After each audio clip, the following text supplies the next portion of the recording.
I thought our general evaluator was a crackerjack. Apparently, I was a little bit mistaken with that. But, I did give a speech. It was at the table topic contest. It had nothing to do with the question, and that's why I didn't follow Shlomo to that next round. Marcy was speaking a back pocket speech, and the way that I evaluate it, since it doesn't have a manual, is I'm going to use heard, saw, felt. How I heard or what I saw and what I felt.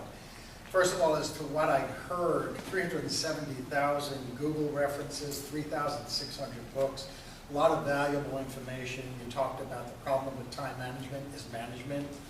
I liked your reference to time as an ocean. I thought that was very, very clever. And you had some measured speaking because you're a top-notch speaker.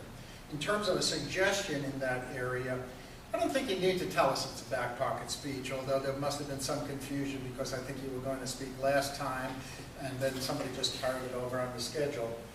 Because you're so gifted, you don't need to let the cat out of the bag. You're a crackerjack speaker. One of the areas that I think you could have done a little bit more was more vocal variety. What I saw, you said how many. You involved the audience right from the start.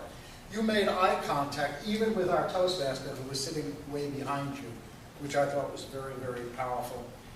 The audience is all that matters, and that's very clear every time that you speak.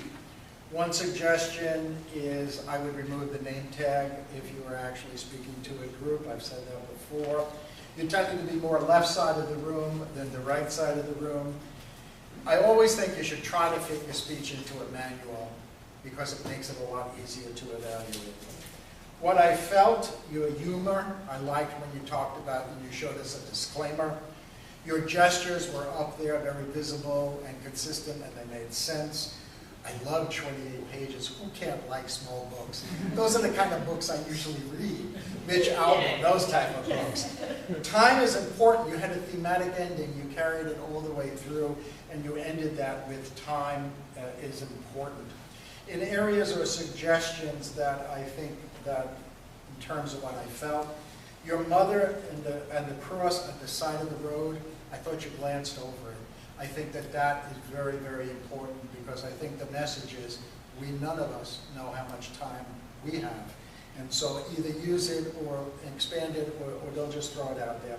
And I thought maybe with those 3,600 books, you could have perhaps had a quote from an expert that you might have found one in those 3,600 books. That would make it a little bit more compelling. I would close with, you whispered in my ear at the end that you changed the title. What did you change it from? Time management. Thank you. Mr. General